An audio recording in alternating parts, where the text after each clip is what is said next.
Dr. Robson Góes, seja bem-vindo aqui ao nosso Panorama 95, bom dia. Bom dia, Marcos, bom dia, Geraldinho, bom dia, ouvintes.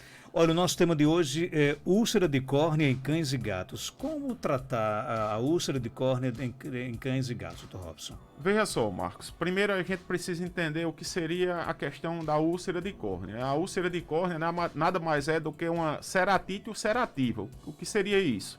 É uma lesão que ocorreu na córnea e essa lesão ela tem diversas causas. As origens podem ser diversas. E essa lesão, ela vai, a gravidade da úlcera de córnea vai depender da profundidade, de quantas camadas da córnea foram atingidas e da dimensão dessa lesão.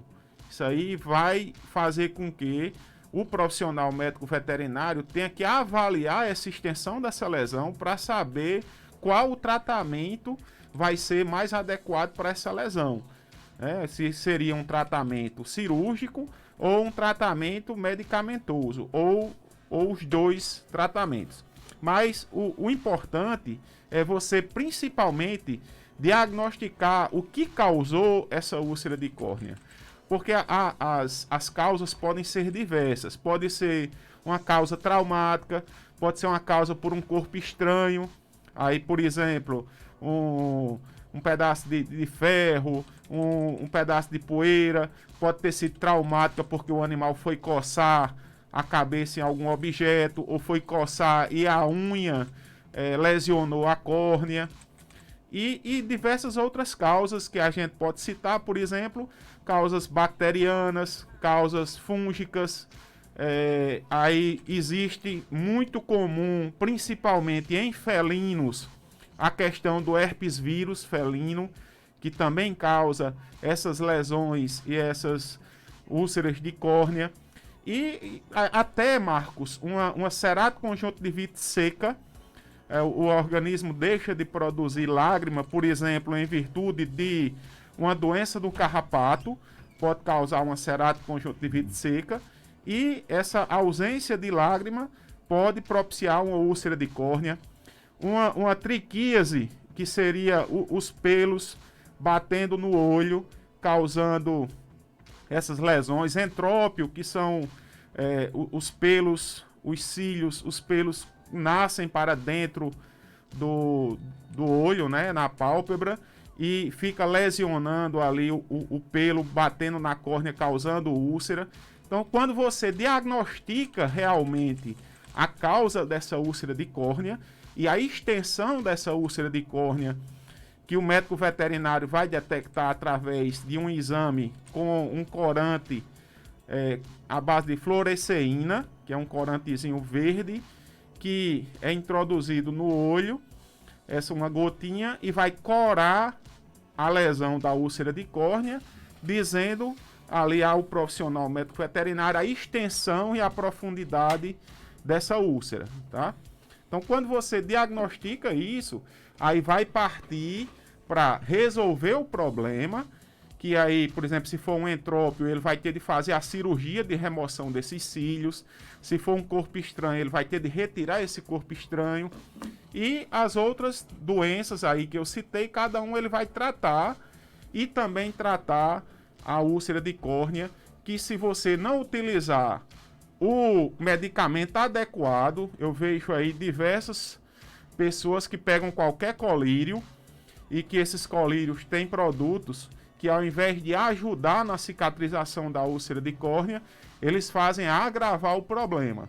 Então, o profissional médico veterinário vai identificar ali a causa, vai resolver a causa, e posteriormente ele vai optar pela cirurgia. Aí, se for uma úlcera profunda, ele pode fazer um flap nesse olho, pode fazer várias técnicas cirúrgicas, ou optar pela questão da medicação e resolver essa úlcera de córnea, que pode, Marcos, levar bastante dias para que ocorra a cicatrização total desse olho. Agora, o colírio, ele alivia, no caso? Existem colírios que aliviam, né, colírios que aliviam a dor. Você pode entrar, inclusive, com outros medicamentos sistêmicos para a questão de dor, porque a úlcera de córnea dói muito. Veja que quando cai um argueiro, né, no nosso olho, a gente sente dor, se sente incomodado, o animal fica... vou também dizer os sintomas. Como é que você identifica uma úlcera de córnea, né? Você vai ver que o animal começa a lacrimejar bastante, o animal fica com o olhinho fechado, você pode ver até o olho ficando um pouco branco na parte da córnea, isso que seria o edema. Isso aí tudo vão ser sintomas. Então, aliviar a dor, lubrificar esse olho e entrar com a medicação adequada para cada tipo de caso, esse aí é o tratamento mais correto que existe. Agora, se não for feito um tratamento, pode virar uma situação mais grave? Pode. O que é que vai acontecer? À medida que essa úlcera de córnea ela não está sendo tratada, ali vai ocorrer a multiplicação de bactérias, vai ocorrer a presença também de fungo, vai ocorrer ali muitas vezes até a presença de vírus ou outras sujidades, agravando esse olho. O cão e o gato têm o hábito de coçar com o pé esse olho, podendo ocorrer uma lesão mais grave, traumática, e essa úlcera de córnea tendendo ela a romper, o animal perdendo 100% de sua visão. Tem uma pergunta aqui, ele quer saber se existe cura ou não. Existe tratamento, Marcos. A úlcera de córnea, você faz o tratamento sim, vai depender muito dessa profundidade da lesão que nós falamos e de você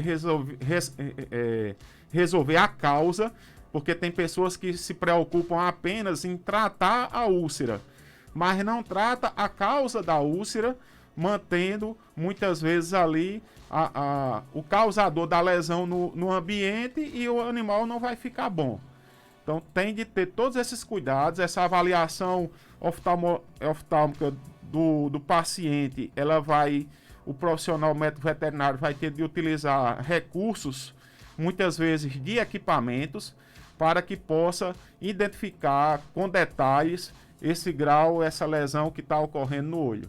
Aqui no WhatsApp, Dr. Robson, tem uma cadela de 12 anos e ultimamente ela esporadicamente come as fezes dela. Isso seria deficiência de alguma vitamina ou é da idade? Pode ser as duas coisas, né? Pode ser da idade, não é tão comum a questão de idade dela estar com, por exemplo, com demência ou com alguma coisa desse tipo.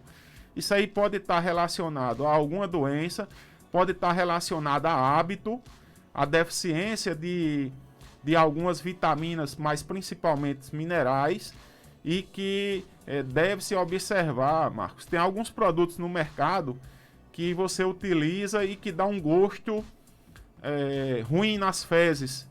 E quando ela vai ter esse hábito de querer comer as fezes, a coprofagia, ela vai ingerir essas fezes com um gosto desagradável, amargo, e ela perde essas características de estar se alimentando das fezes. É mais comum isso em filhotes, tá?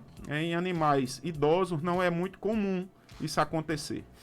Dr. Robson, tem uma gata, ela é nova, ela é muito bandoleira, vive andando, e se eu castrar ela, isso melhora? Ela pode ficar mais em casa, por exemplo? Marcos, isso é uma questão de, na clínica, a gente tem bastante problema. Acalma sim, mas nem todos os animais perdem essa característica. Ela cita aí um termo até popular aqui do Nordeste, bandoleira, né? Essa questão de querer ir para a rua, de passear, ela é muito comum do gato. O gato, ele é um ente que nós chamamos de semi-domiciliado. Ele mora no domicílio, mas ele vive fora do domicílio.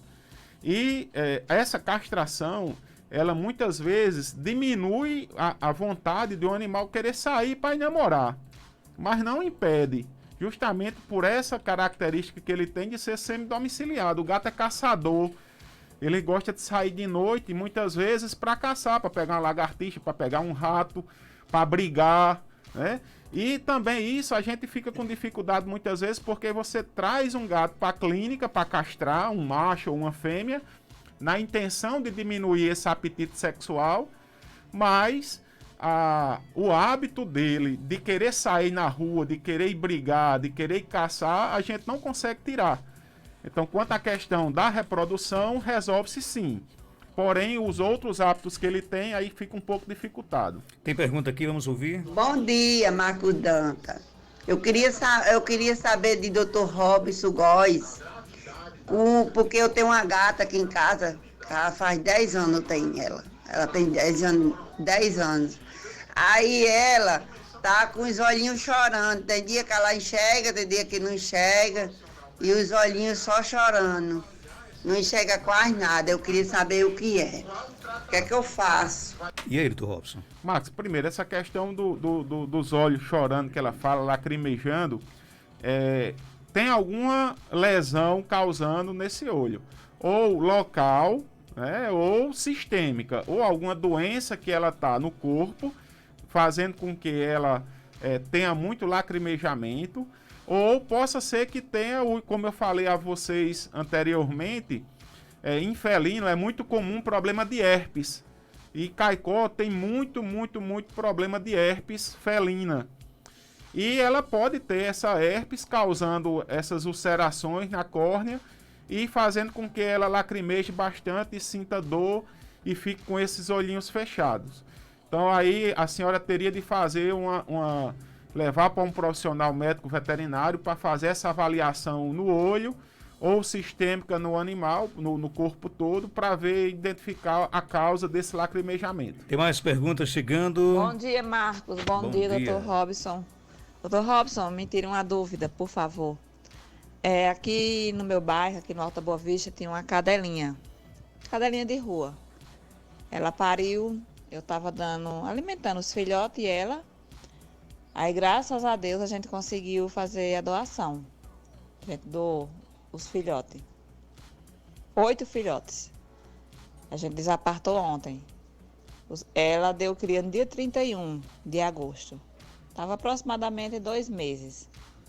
Aí, o que a gente deve fazer? A gente precisa comprar uma anticoncepcional, porque as mamas da cadelinha tá cheia de leite. Aí uma moça informou assim que era bom a gente comprar um anticoncepcional e para dar a ela, para o leite secar, porque senão ia pedrar e dar febre. O que a gente pode fazer por essa cadela, por favor, me oriente. Doutor Robson, ela não teve, eu errei aí a data, não foi em julho não, pelo amor de Deus. Eu só sei que sábado fez 45 dias que ela tinha parido, a moça disse. Aí trouxe os filhotinhos para aqui, para lá daqui da minha casa. E aí, doutor Robson? Bem, Marcos, primeira coisa que eu queria dizer era dar os parabéns a ela pela atitude dela em ter acolhido esses filhotes e ter feito essa questão da doação desses filhotes. Isso é um exemplo que deve ser seguido, é um exemplo maravilhoso que a gente tem de dar os parabéns para uma pessoa dessa, né, que tanto aí teve os cuidados em acolher esses filhotes. Olhe, o anticoncepcional em cadela, ele não tem tanta correlação em secar o leite, tá? Aí você não vai ter tanta correlação. Existem produtos no mercado que são utilizados para que o animal seque o leite e que você consegue comprar esses produtos nas clínicas veterinárias sem precisar do receituário médico. Aí você vai utilizar essa medicação e, consequentemente, essa medicação vai fazer com que ela seque o leite dela. Realmente é interessante utilizar esses produtos, já que essas fêmeas, quando são apartadas, elas ficam com esse leite retido, já que os filhotes não estão mamando, e pode dar mastite, né? É um processo aí infeccioso e inflamatório da glândula mamária. Então é interessante sim a utilização dele. E quanto à questão do anticoncepcional, se você quer protegê-la para que ela não entre no cio novamente e que não vai engravidar e mais ter filhotes, aí sim você deve fazer o uso do anticoncepcional já. Doutor Robson, meu cachorro desde ontem está fazendo xixi. De vez em quando na urina vem sangue. O que é que pode ser?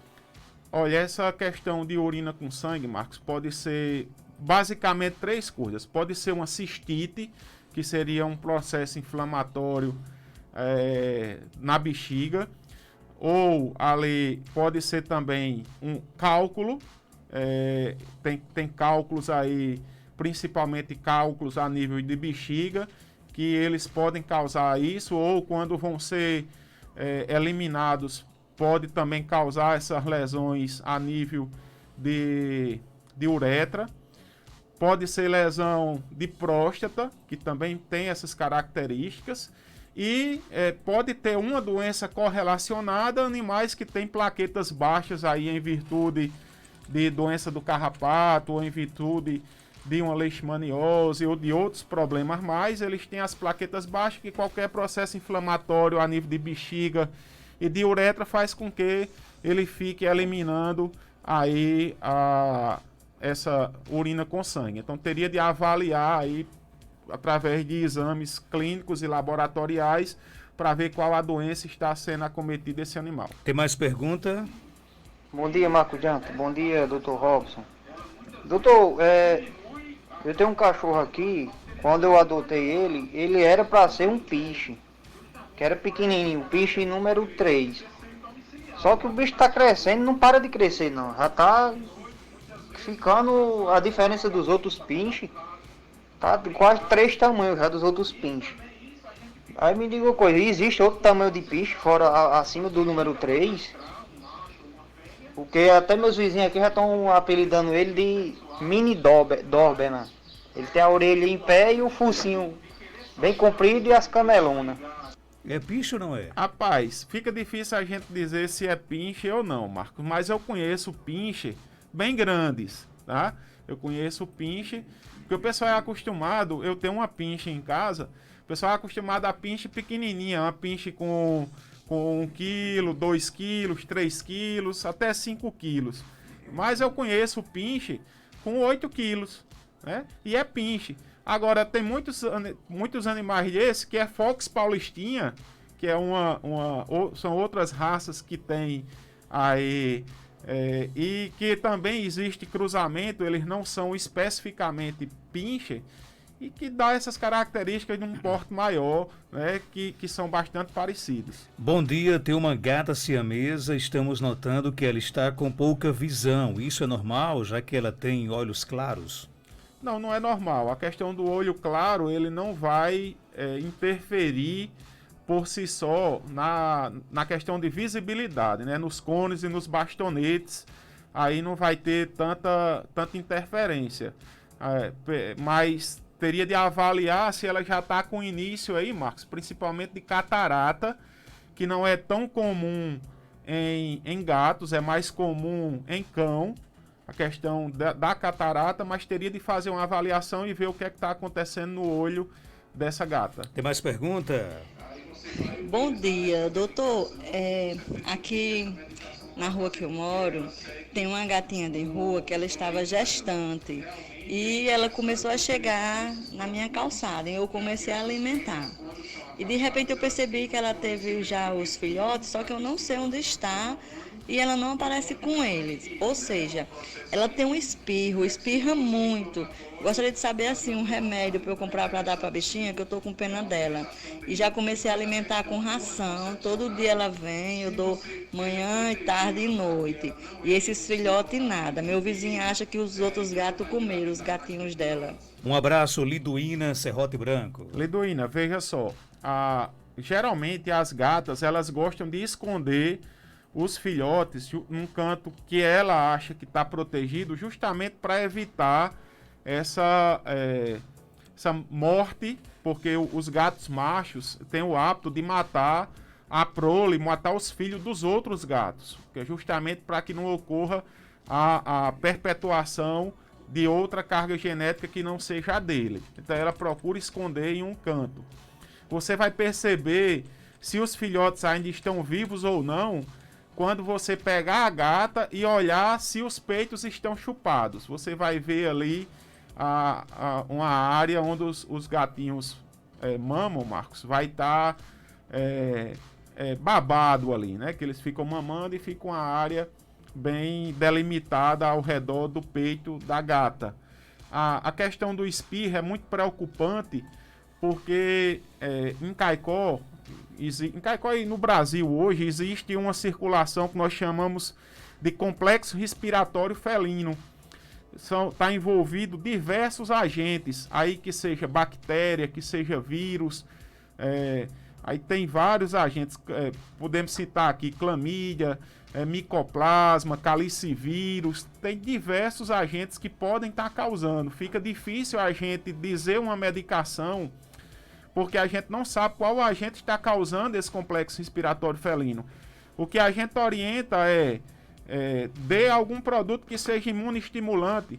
Por exemplo, aí tem Promunket, tem Vitavet C, tem diversos produtos que são imunoestimulantes e que vai ajudar ela a aumentar a sua imunidade e, consequentemente, passar por esse problema respiratório. Lembrando que algum desses problemas respiratórios vão ser também transmissores para os filhotes e que eles podem apresentar aí principalmente esse problema respiratório, mas também problema ocular, chegando muitas vezes eles até a cegueira. Tem mais pergunta? Bom dia, Marcos Danta. Bom dia, doutor Robson.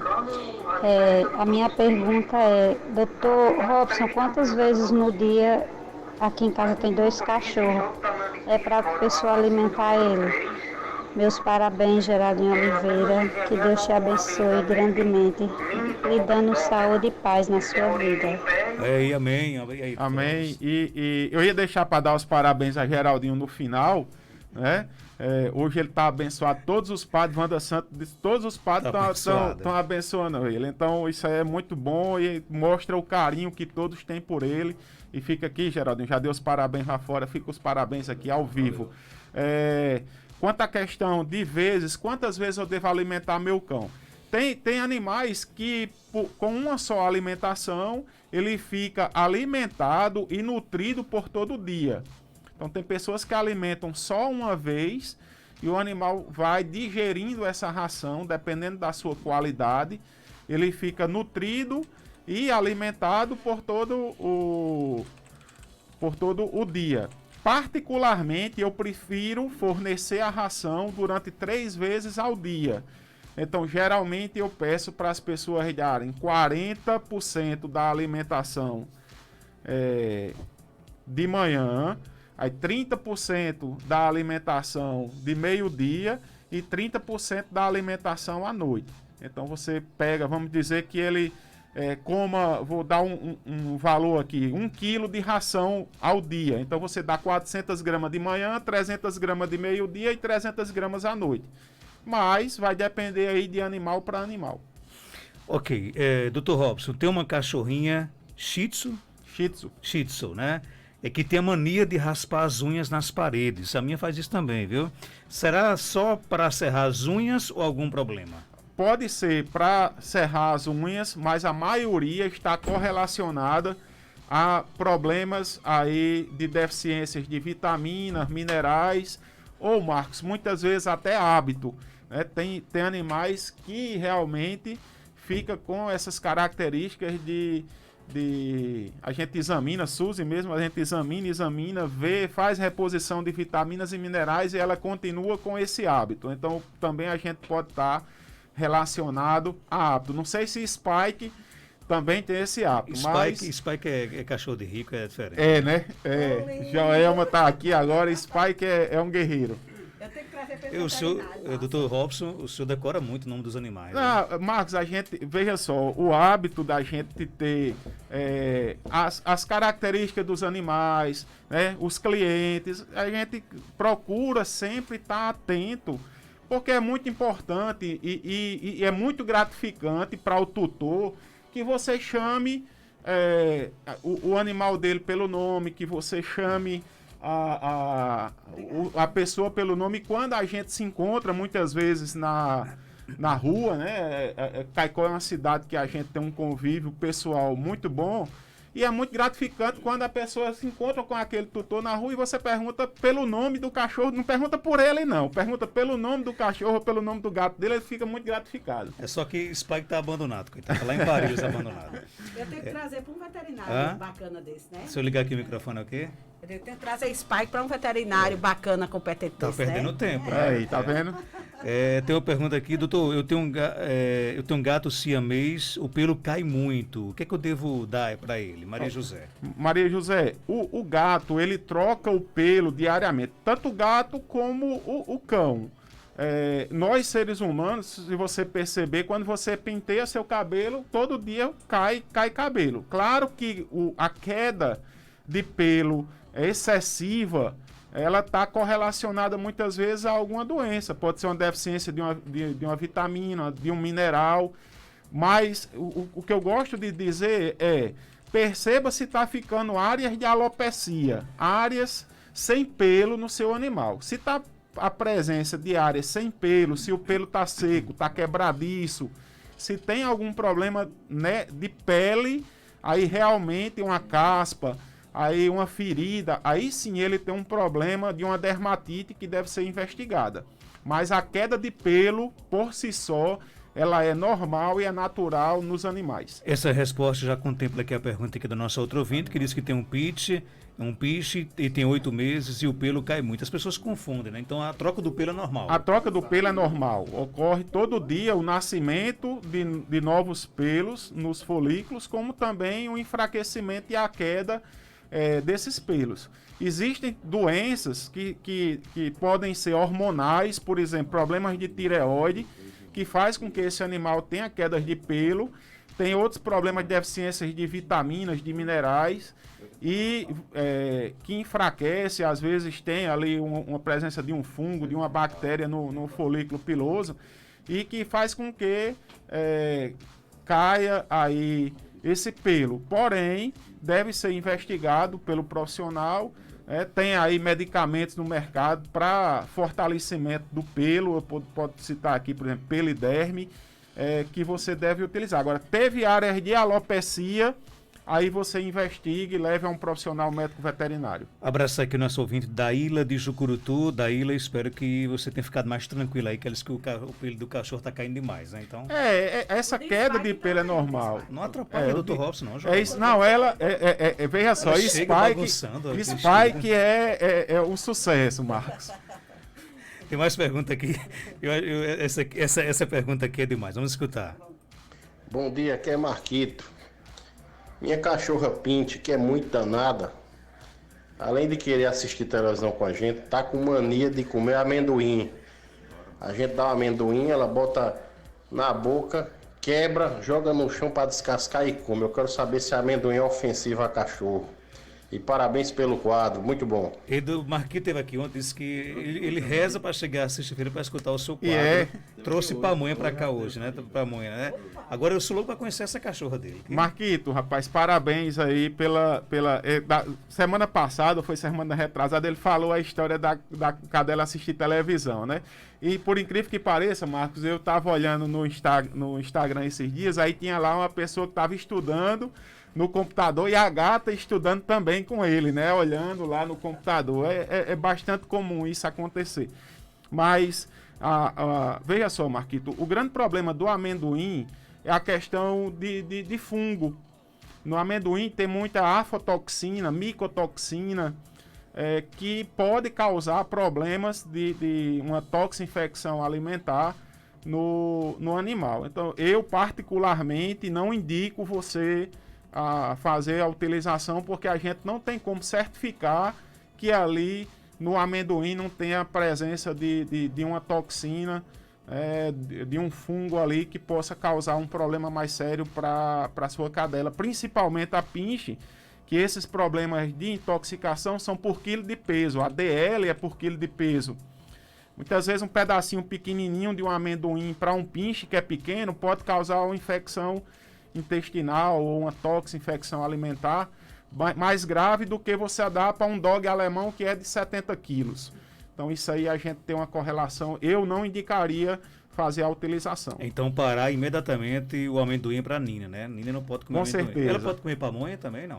Marcos, esses produtos... Olha, eu sou dos veterinários que não sou contra a questão de você fazer uso de alimentos caseiros para os animais. Eu não sou contra. Sendo que eu peço, por exemplo, não dê uva passa. não dê chocolate, não dê cebola. Então tem alguns produtos que a gente pede para que as pessoas não utilizem, porque são tóxicas realmente comprovadas para os animais. Ele disse que ela come canjica, também não é indicado. Eu não sou contra. Produtos à base de milho, ela pode ter se ela não é acostumada e você dá um pedacinho, ela pode ter uma toxinfecção alimentar e ter um problema mais sério. Dr. Robson, sua palavra é quase uma palavra de ordem. Você disse que não come, então, Marquito, pelo amor de Deus, cancela o amendoim aí para Nina, porque ela pode sofrer no futuro, né, doutor? Com certeza. Ou então no presente, porque a infecção, a toxinfecção, principalmente por uma afotoxina, uma micotoxina, ela pode ser um quadro grave, súbito e sério. Doutor, é mito que a grávida não pode ter contato com gatos devido à toxoplasmose? Marcos, isso aí é uma coisa que, como é que eu vou dizer, que sacrificaram os gatos, colocaram essa conta nos gatos, uma conta muito séria. Inclusive, até um tema que a gente nunca abordou aqui e a gente pode abordar no próximo programa, a questão de toxoplasmose. Mas veja só, o gato ele é transmissor, sim, da toxoplasmose. Porém, ele não é o principal vilão da história. Aí nós podemos citar aí pessoas que se alimentam de carne crua, de carne de carneiro, de carne de boi, carne mal passada. As carnes, elas são os principais transmissores de toxoplasmose para o ser humano. Mas o gato também, ele é um dos transmissores, tá? Então, mas essa conta, ela coube principalmente para os felinos, pelo hábito de muitas pessoas aqui na nossa região e no país fazerem ingestão de água, de chuva, e que tem aí outros problemas aí mais, que a gente pode estar abordando isso no próximo programa. Mas o gato, sim, é um dos transmissores. Fechado, então.